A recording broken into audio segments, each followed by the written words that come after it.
बिस्मिल्लाहिर्रहमानिर्रहीम। अस्सलाम वालेकुम दोस्तों, क्या हाल? उम्मीद करता हूँ आप सब खैरियत से होंगे और टेस्टों की तैयारी में मसरूफ़ होंगे। तो ये हमारे पास मैथमेटिक्स क्लास 7 के दोस्तों और इसका चैप्टर नंबर 1 हम सॉल्व कर चुके हैं और आज हल करेंगे चैप्टर नंबर 2 जो कि हमारे पास है रेशनल नंबर्स का। ठीक है दोस्तों, इसे हम स्टार्ट करते हैं। अभी स्टार्ट करने से पहले आपसे एक छोटी सी रिक्वेस्ट है कि अगर आप चैनल पर नए हैं तो चैनल को सब्सक्राइब कर लें। सो दोस्तों, ये हमारे पास चैप्टर नंबर 2 रेशनल नंबर्स का है। दोस्तों इसका सबसे पहले आपको बताता चलूँ कि रेशनल नंबर्स, ठीक है, जो सबसे पहले हमारे पास ऊपर बताए गए हैं। Definition rational numbers, the set of all numbers of the form p by q, ठीक है, where p and q are integers and q not equal to 0 is called the set of rational numbers. वो तमाम number जिसे हम p by q form में लिख सकते हैं और उसके अलावा p और q हमारे पास इंटीजर हो और q 0 के बराबर ना हो तो इसे हम रेशनल नंबर्स कहते हैं। मिसाल के तौर पर 9, 0, -3/7, -6/4, 2, 1/5 और रेशनल नंबर। ये सारे हमारे पास कौन से नंबर हैं? रेशनल नंबर हैं। हाउ, कैसे? और rational numbers related to other sets of numbers, ठीक है। यहाँ पे आप देखते हैं कि the set of natural number, ये 1, 2, 3 डैश डैश, ये हमारे पास नेचुरल नंबर का सेट है। इसके अलावा ये हमारे पास होल नंबर का सेट है। जो 0 से स्टार्ट हो वो होल नंबर का सेट है, जो 1 से स्टार्ट हो वो नेचुरल नंबर का सेट है। उसके अलावा सेट ऑफ इंटीजर जिसमें जमा भी हों और माइनस भी हों, ठीक है। ये जमा 1 है, ये -1 है, 0 इनके दरमियान है। इसके बाद ये जमा 2 है, ये -2 है, ये जमा 3 है और ये -3 है। जिसमें जमा और मनफी दोनों पाए जाएँ उसे सेट ऑफ इंटीजर्स कहते हैं। इसके अलावा दोस्तों ये हमारे पास सेट ऑफ रेशनल नंबर्स हैं Q, ठीक है। तो ये नेचुरल नंबर आ गया, ये होल नंबर आ गया, ये इंटीजर्स आ गए और उसके बाद ये हमारे पास रेशनल नंबर आ गया। तो ये हमारे पास रेशनल नंबर में ये सारे सेट आ जाते हैं। Rational numbers include fractions and decimals. Rational number में हमारे पास क्या मौजूद होते हैं? फ्रैक्शन भी मौजूद होते हैं और डेसिमल भी मौजूद होते हैं, as well as natural number, whole number and integers. दोस्तों उम्मीद करता हूँ आपको इसकी समझ आ गई होगी। सो दोस्तों अब हम बात करेंगे ऑपरेशंस ऑन रेशनल नंबर, कि हम रेशनल नंबर पे किस तरह ऑपरेशंस कर सकते हैं। दोस्तों ये कहते हैं कि we have learn the addition, subtraction and multiplication of 2 or more integers and fractions in the previous classes, ठीक है। पिछली क्लास में हम ये पढ़ चुके हैं। ऑन सिमिलर पैटर्न, उसी तरीके से we proceed for rational number, वही तरीका हम रेशनल नंबर के लिए भी इख्तियार करेंगे। -11 जमा इंटू -7, तो हम इसको किस तरह ऐड करेंगे, ठीक है। तो -11 जमा ज़रब, तो -11 को इन्होंने इधर एब्सोल्यूट फॉर्म में लिखा, जमा और -7 को भी इधर एब्सोल्यूट फॉर्म में लिख लिया। तो अब इनका करना ये था कि 11 जमा 7 और both numbers are negative, so the sum is negative. दोनों नंबर चूँकि नेगेटिव हैं तो इनका सम भी नेगेटिव आ जाएगा। 11 जमा 7 18 और इनके साथ नेगेटिव लगा लेंगे क्योंकि दोनों नंबर हमारे पास नेगेटिव हैं, इसलिए इनका सम भी क्या आ जाएगा? नेगेटिव आ जाएगा। इसके अलावा इसका नेक्स्ट देखें, 7/16 जमा इंटू -3/8। तो दोस्तों पहले इसका एलसीएम निकाला जो कि इन्होंने 16 लिखा है। तो 7/16 मनफी 6/16, तो ये दोनों आपके पास क्या आ रहे हैं? मनफी आ रहे हैं। जमा इन्होंने कॉमन लिया, 7/16 -6/16 आ गया है, 1/16 इसका आंसर आ गया है। दोस्तों इसी तरह सब्ट्रैक्शन ऑफ 2 रेशनल नंबर्स, हम किस तरह 2 रेशनल नंबर को आपस में सब्ट्रैक्ट कर सकते हैं। इसके अलावा दोस्तों हम क्या कर सकते हैं? Additive inverse property. Additive inverse property कौन सी होती है? Words, the sum of a number and its additive inverse is 0, ठीक है। जब आप कौन से भी 2 नंबर को जमा करें तो उसका जो जवाब हो वो 0 आए तो उसे हम क्या कहेंगे? एडिटिव इन्वर्स कहेंगे। ए का क्या है? एडिटिव इन्वर्स -a है, a जमा इंटू -a, तो इसका एडिटिव इन्वर्स a का एडिटिव इन्वर्स -a है। सो दोस्तों मैं आपको अभी बताता चलूँ कि ये हमारे पास एक नंबर है 5, तो 5 का एडिटिव इन्वर्स क्या होगा कि इसका जवाब 0 आ जाए। जाहिर सी बात है, 5 जमा इंटू -5 लगा लेंगे, ठीक है। तो 5 जमा ज़रब नफ़ी 5, तो 5 नफ़ी 5 0 आ जाएगा। तो 5 का एडिटिव इन्वर्स -5 आ गया। अब दोस्तों अगर आपके पास दिया हो कि -5 है, -5 का एडिटिव इन्वर्स क्या होगा? -5 का एडिटिव इन्वर्स जमा इंटू जमा 5 आ जाएगा, क्योंकि हमने क्या करना है कि जवाब 0 आ जाए।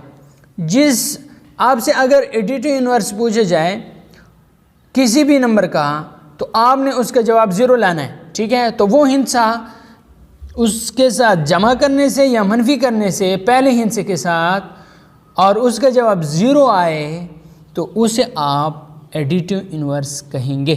फ़र्ज़ करें -5 है, -5 का एडिटिव इन्वर्स +5 है, जमा ज़रब जमा जमा -5 और +5 तो इससे ज़ीरो आता है। तो इस पहले वाले हिस्से का -5 का एडिटिव इन्वर्स +5 आ जाएगा। क्या आ जाएगा? +5। सो दोस्तों उम्मीद करता हूँ एडिटिव इन्वर्स की आपको समझ आ गई होगी।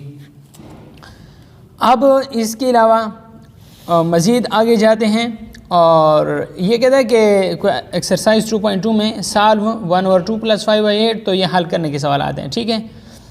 अब ये कहता है find the additive inverse of 1/7।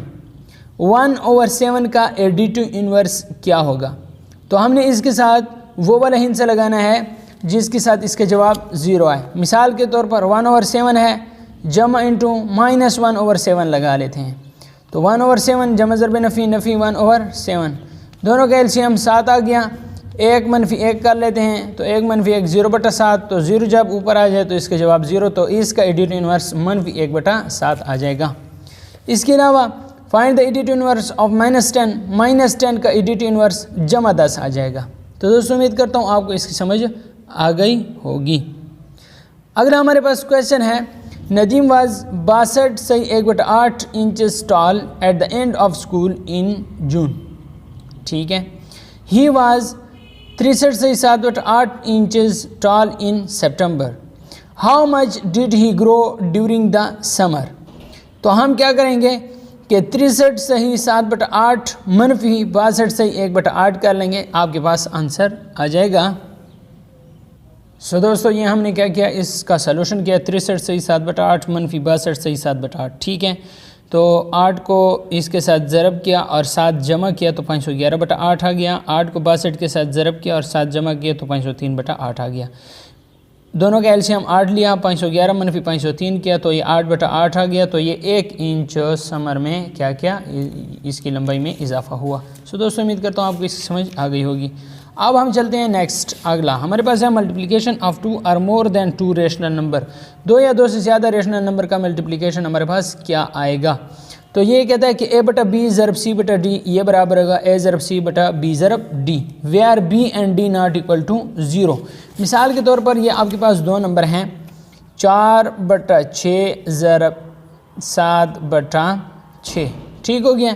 अब ये कहता है कि आपने ऊपर वालों को आपस में मल्टीप्लाई करना है और नीचे वालों को आपस में मल्टीप्लाई करना है। तो 4 ज़रब 7/6 ज़रब 6, तो आपके पास ये वाला तरीका आ जाएगा। जिस तरह इन्होंने यहाँ पे ये किया a/b ज़रब c/d, तो a ज़रब c, ठीक है, a ज़रब c/b ज़रब d, ठीक हो गया दोस्तों। तो यहाँ पे देखें a ज़रब c/b ज़रब d, और ये कहता है कि b और d ज़ीरो ना हो, b और d ज़ीरो ना हो। तो ये तरीका है मल्टीप्लिकेशन का। Division of rational number by a non zero rational number. जब आप डिवीज़न करते हैं रेशनल नंबर की नॉन ज़ीरो रेशनल नंबर के साथ, तो आपके पास क्या होगा, उसकी डिवीज़न होएगी। Reciprocal of a rational number, rational number का रेसिप्रोकल क्या होगा। ये देखें 3/5 का रेसिप्रोकल 5/3 है, 3/5 का रेसिप्रोकल 5/3 है। अगर आपसे कहा जाए कि 6/7 का रेसिप्रोकल क्या होगा, 6/7 का रेसिप्रोकल क्या होगा, तो 7/6 होगा, ठीक है। रेसिप्रोकल से जवाब 1 आना है, रेसिप्रोकल से जवाब 1 आना है। और इसके अलावा ये आ गया है -3/8, -3/8 का रेसिप्रोकल -8/3 आ जाएगा, -8/3 आ जाएगा, ठीक है। 2 सही 1/5 का जवाब जो है 11/5 आ रहा है, तो 11/5 का रेसिप्रोकल 5/11 आ जाएगा। सो दोस्तों उम्मीद करता हूँ आपको इसकी समझ आ गई होगी। Division of rational number a/b तकसीम c/d। तो ये मैं डिवीज़न ऑफ रेशनल नंबर आपको बता दूँ कि डिवीज़न ऑफ रेशनल नंबर हमारे पास a/b तकसीम c/d। तो आप देखें ये a/b जो पहला बटा है ये इस तरह आ जाएगा और ये तकसीम ज़रब में तब्दील हो जाएगा और ये बटा उल्टा हो जाएगा, तो ये d/c आ जाएगा। यहाँ पे है 4/9 तकसीम 2/3। अब हम इसे किस तरह हल करेंगे। 4/9 लिख लिया अब तकसीम को ज़रब में तब्दील कर लेंगे और ये बटा उल्टा कर लें तो 3/2 आ जाएगा। ठीक हो गया। अब इसे आप कैंसिल भी कर सकते हैं, 2 एकम 2 और 2 दूने 4, 3 एकम 3 और 3 3 9, 2 को 1 के साथ ज़रब दें, 3 को इसके साथ ज़रब दें, 2 एकम 2 और 3 एकम 3, इसका जवाब 2/3 आ जाएगा। सो दोस्तों उम्मीद करता हूँ आपको इसकी समझ आ गई होगी। नेक्स्ट हमारे पास है कि हम किस तरह जो है ना ये सारा find the additive and multiplicative inverse of the following. Additive inverse -5 का एडिटिव इनवर्स जमा 5 है। तो यहाँ पे आप देख सकते हैं कि -5 का एडिटिव इनवर्स जमा इंटू जमा 5 आ जाएगा। ठीक है। और इसके अलावा इसका जो मल्टीप्लिकेटिव इनवर्स है वो -5 है, ज़रब -1/5 आ जाएगा। ठीक हो गया दोस्तों। तो ये 5 5 के साथ कैंसिल, नफ़ी ज़रब नफ़ी जमा 1 इसका आंसर आ जाएगा। मल्टीप्लिकेटिव इनवर्स से आपके पास जवाब 1 आएगा और एडिटिव इनवर्स से आपके पास जवाब 0 आएगा। इसे जहन में रख लें तो आपके लिए आसानियाँ होंगी। तो इस तरह बकाया भी आप ये सवालात इसी तरीके से हल कर सकते हैं। सॉल्व द फॉलोइंग, इसे हल करें। 2/3 ज़रब 7/8। ठीक है। 2 और 7 को ज़रब दें, 3 और 8 को ज़रब दे दें। ठीक हो गया। बकाया भी आप इन सवालात को इसी तरीके से हल करते जाएं। Verification of commutative property of rational number. Rational number के कम्यूटेटिव प्रॉपर्टी को कैसे वेरीफाई करें? With respect to addition a/b जमा c/d बराबर है c/t इधर आगे लिख लें और a/b इधर पीछे लिख लें, तो ये वेरिफिकेशन हो गई है commutative property of rational additive. ठीक है। इसके अलावा a/b ज़रब c/d दूसरी तरफ है तो c/d पहले लिखें और a/b बाद में लिखें, तो यह आपके पास हो गई commutative property of rational number with respect to multiplication. तो उम्मीद करता हूँ दोस्तों आपकी इसकी समझ आ गई होगी। अब आप एसोसिएटिव प्रॉपर्टी देखें। एसोसिएटिव प्रॉपर्टी में 3 टर्म होते हैं, a/b, c/d और e/f। पहले आप c/d और e/f को ब्रैकेट के अंदर लिखें और a/b को बाहर लिखें। जब दूसरी तरफ जाएं तो a/b और c/d को अंदर लिखें और आखिरी को छोड़ दें। इस साइड पे आपने पहले को छोड़ देना है और इस साइड पे आपने आखिरी को छोड़ देना है। दरमियान में जमा का साइन लगा देना है। तो आपके पास ये कौन सी प्रॉपर्टी हो गई? एसोसिएटिव प्रॉपर्टी हो गई विद रिस्पेक्ट टू एडिशन। अब मल्टीप्लिकेशन कौन सी होगी? a/b ज़रब इंटू c/d ज़रब e/f। तो इधर आखिरी 2 को फिर अंदर लिख लेना है। जब आप इस तरफ आएंगे तो पहले 2 को अंदर लिख लेंगे, a/b ज़रब c/d ज़रब e/f को आपने बाहर लिख लेना है। तो ये कौन सी प्रॉपर्टी हो गई? Associative property of rational number with respect to multiplication. उम्मीद करता हूँ आपको इसकी समझ आ गई होगी। दोस्तों चलते हैं नेक्स्ट प्रॉपर्टी की तरफ, जो कि हमारे पास है डिस्ट्रीब्यूटिव प्रॉपर्टी। दोस्तों डिस्ट्रीब्यूटिव प्रॉपर्टी में ये होता है कि आपके पास ये डिस्ट्रीब्यूटिव प्रॉपर्टी है और डिस्ट्रीब्यूटिव प्रॉपर्टी में 2 साइन इस्तेमाल होते हैं। तो यहाँ पे ये ज़रब का साइन नहीं है बल्कि यहाँ पे जमा का साइन है। ठीक है। 2 साइन इस्तेमाल होते हैं, ज़रब जमा ज़रब मनफी। ठीक है। तो a ज़रब b a/b ज़रब इंटू c/d जमा e/f। तो a/b को c/d से ज़रब दें, a/b ज़रब c/d इन्हें ब्रैकेट में लिखें, जमा लगाएं दरमियान में, फिर a/b ज़रब e/f ज़रब e/f। तो आपके पास ये डिस्ट्रीब्यूटिव प्रॉपर्टी आ गई। This is called the distributive property of rational number of multiplication over addition. इसके बाद आपके पास है a/b ज़रब इंटू c/d मनफी e/f। तो a/b को c/d से ज़रब दे दें। ठीक है। उसके बाद मनफी लगाएं, फिर a/b को e/f से ज़रब दे दें, तो a/b ज़रब e/f। तो ये आपके पास कौन सी प्रॉपर्टी हो गई? सब्ट्रैक्शन की हो गई। Distributive property of rational number of multiplication over subtraction. Over subtraction का मतलब यह है कि दरमियान में मनफी है, ओवर एडिशन का मतलब यह है कि दरमियान में जमा है। सो दोस्तों उम्मीद करता हूँ आपको इसकी समझ आ गई होगी। अब चलते हैं नेक्स्ट, जो कि हमारे पास है कंपैरिजन ऑफ 2 रेशनल नंबर। हम 2 रेशनल नंबर्स का किस तरह कंपैरिजन कर सकते हैं? Compare 3/5 and 5/6। पहला रूल देखें। सो दोस्तों ये पहला रूल है, make the denominator of both the given rational number the same by taking LCM. आपने सबसे पहले डिनोमिनेटर को सेम कर लेना है, बराबर कर लेना है। दूसरा ये then compare according to numerator, numerator के अकॉर्डिंग आपने इसे कंपेयर करना है। The greater the numerator the greater will be the rational number and vice versa. ठीक हो गया। 3/5 या 5/6 है। सबसे पहले आपने डिनोमिनेटर को सेम करना है, एलसीएम लेना है। एलसीएम दोनों का 30 आता है, तो 5 को 6 से ज़रब दें और 3 को भी 6 से ज़रब दें, तो ऊपर 18/30 आ जाएगा।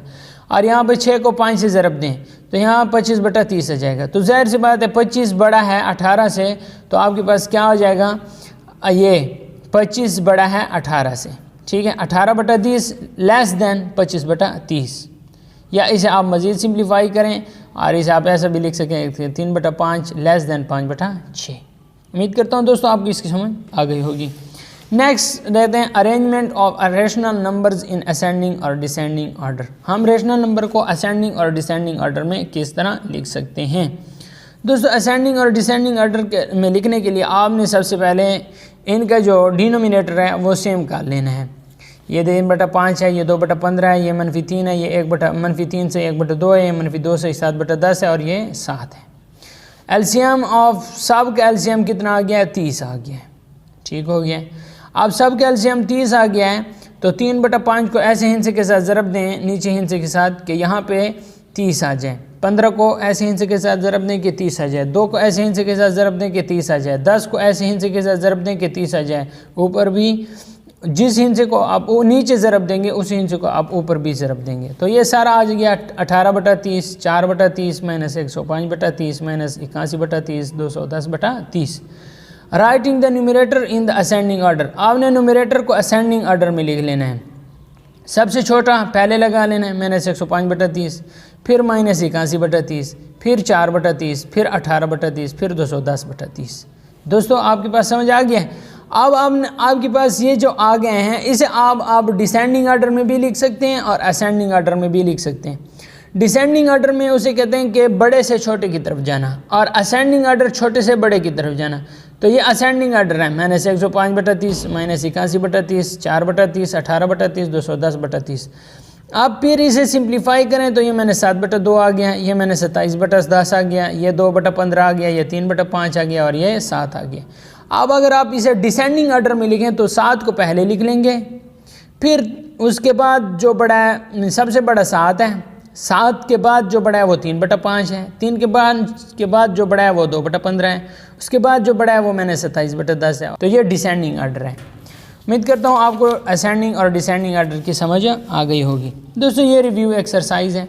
अब रिव्यू एक्सरसाइज को देखें, fill in the blanks. The additive inverse of -1/2 is. -1/2 का एडिटिव इनवर्स दोस्तों कितना आएगा, -1/2 का एडिटिव इनवर्स जमा 1/2 आ जाएगा, ठीक है। -1/2 का एडिटिव इनवर्स जमा 1/2 कैसे, एलसीएम 2 लिया, -1 है जमा 1 है 0 हो जाएगा, 0/2 इसका आंसर 0 आ गया, ठीक है। तो -1/2 आएगा। ऑल इंटीजर आर नंबर, तो दोस्तों इस दूसरे खाली जगह में आ जाएगा all integers are rational number. तीसरा देखें, 0 हैज़ नो रिसिप्रोकल, 0 का कोई भी रिसिप्रोकल नहीं है। सो दोस्तों ये जो एमसीक्यूज़ है ये बड़ा इंपॉर्टेंट एमसीक्यूज़ है। 1 is the reciprocal of itself, एक जो है वो अपने आप का रिसिप्रोकल है। यहाँ पे देखें, choose the correct answer. What is 3/10 divided by, एक सही 4/5। तो ये अच्छा एमसीक्यूज़ है, इसे हम सॉल्व कर देते हैं। सो दोस्तों ये हमारे पास सवाल है 3/10 तकसीम 1 सही 4/5। तो 3/10 को ऐसे लिख लेते हैं, तकसीम आ जाएगा 5 कम 5, 5 और 4 9, 9/5 आ जाएगा। दोस्तों अब हमने अगला स्टेप ये करना है कि 3/10 इसी तरह लिख लेंगे, तकसीम को ज़रब में तब्दील कर लेंगे और ये बटा जो है ये उल्टा हो जाएगा, 5/9 हो जाएगा, 5/9। 3 एकम 3 और 3 3 9, 5 एकम 5 और 5 दूने 10, तो 1 एकम 1 और 2 3 6। तो यहाँ हमारे पास जवाब आ जाएगा 1/6। तो यहाँ पे जो सी ऑप्शन है वो करेक्ट है। द मल्टीप्लिकेटिव इनवर्स ऑफ 1/4, तो मल्टीप्लिकेटिव इनवर्स ऑफ 1/4 का क्या आ जाएगा, 4 आ जाएगा, ठीक है। ये ए ऑप्शन करेक्ट है। Find 13/20 - 7/20, right it in simplest form. तो 13/20 - 7/20 दोनों का एलसीएम 20 लिया और 13 से 7 मनफी किया तो 6 बचा, 6/20, तो 3 दूने 6 और 10 दूने 20, तो ये 3/10 इसका सिंपलेस्ट फॉर्म आएगा जो कि हमारे पास ऑप्शन डी है। For any three rational number A बटा बी, सी बटा डी एंड ई बटा एफ, वी हैव ए बटा बी इंटू सी बटा डी मनफी ई बटा एफ, ए सी बटा बी डी मनफी ए ई बटा b f, this show which property. तो यह हमारे पास डिस्ट्रीब्यूटिव प्रॉपर्टी ओवर सब्ट्रैक्शन है, distributive property of multiplication over subtraction. तो ये ऑप्शन बी हमारे पास क्या है, करेक्ट है। तो दोस्तों उम्मीद करता हूँ आपके पास ये सारे एमसीक्यूज़ आप जान चुके होंगे। इसके बाद ये आपके पास ग्लॉसरी है, ये आपने लाजमी देख लेना है। Rational number, additive inverse, multiplicative inverse, commutative property with respect to multiplication, distributive property, ये सारे आप देख लें। सो दोस्तों उम्मीद करता हूँ आपने इस वीडियो से बहुत कुछ सीखा होगा। अगर आपने कुछ भी सीखा है तो वीडियो को लाइक करें और अगर चैनल पे नए हैं तो चैनल को सब्सक्राइब कर लें। वीडियो देखने का शुक्रिया।